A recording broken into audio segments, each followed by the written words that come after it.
My name is Ian Scott. I am the Director of Dubai Tourism and Commerce Marketing. So it's the government body which represents Dubai as a destination in the UK and Ireland. Can you tell me what the new developments are going on with Dubai and what we can expect in 2007 2008? Sure, it's where to start really in terms of there's a vast number of developments going on. So I think first of all in terms of accessibility into Dubai, there's a lot going on at the airport. So Dubai International Airport, first of all, will triple its throughput in the next couple of years. So already, you know, in one of the top 10 airports in the world, that will increase substantially. And also now the development at Jebel Ali Airport, which once complete will be the world's largest airport with the ability to carry about 150 million people a year through that airport. So accessibility is growing, and the airlines are putting on more flights, more regional departures, and Silverjet start to fly very soon into Dubai. On the hotel side, again, great news this year for 2008 is some of the things that we've talked about for so long will be opening in 2008. So one that springs to mind is Atlantis, which will be the first major opening on the Palm. So we've talked about the Palm quite a lot in recent years. When Atlantis opens, that will be almost heralding the opening properly of the Palm. And the hotel that they've got there is substantial in terms of obviously its size, because that's almost inherent in Dubai, but also with the developments they've got on the beach there, the water park that they've got there, the marine experiences that they're going to have. It's important for the MICE market as it is for the leisure market. So that will be a huge opening when that opens in September of 2008. That hotel's 1,500 rooms, but throughout the year there's going to be about 5,500 rooms coming on board in Dubai, which is great news for the travel industry. And I think talking to operators this morning, getting rooms, especially in peak season, can be quite challenging in Dubai. The demand is so strong. So 5,500 rooms is a welcome addition in 2008. And what do you see as the major challenges for Dubai tourism going forward? For me, I think it's a communication issue. The amount of information that I receive on a daily basis is phenomenal, and it's not small stories. Every story that we receive is phenomenal. Dubai is very progressive, it's very forward-thinking, and the initiatives that are coming out of Dubai are pretty awe-inspiring. So, we talk about Burj Dubai, which already, not even complete, is already the world's tallest tower, which will have the Armani Hotel in there once complete.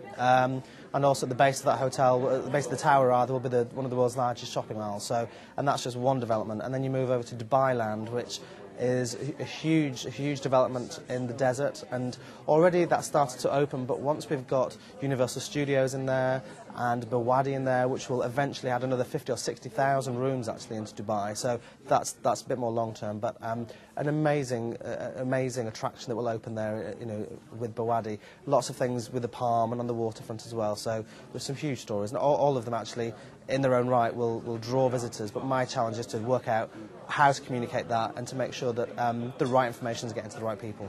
And specifically for the UK, which you're in charge of, how do you see the product evolving here, what people expect, expectations, and the types of tourists going over to Dubai? I think, well, underlying everything that Dubai does, it's still premium, it's still luxury, it always will be.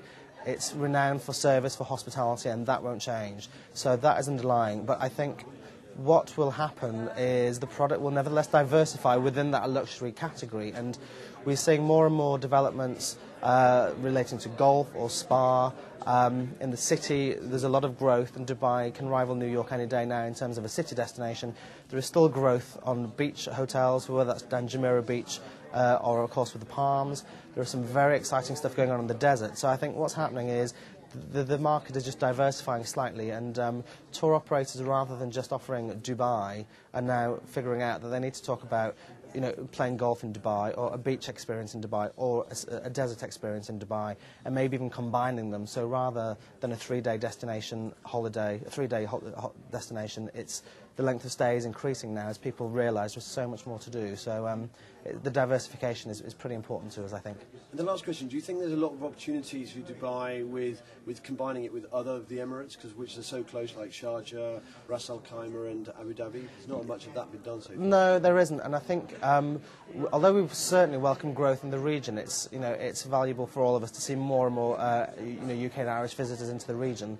Dubai has been leading the way in terms of tourism for such a long time now, and the sheer numbers of people that are going into Dubai are phenomenal. And the other Emirates and the other parts of the Gulf are emerging, if you like, behind Dubai, and that's great. But certainly there's a potential there, but Dubai is a destination in its own right, and so I think that you know, whether it's a beach destination or combining it with the desert or the city, I think there's enough to do in Dubai as a destination in its own right, actually. Thanks very much. Thank you.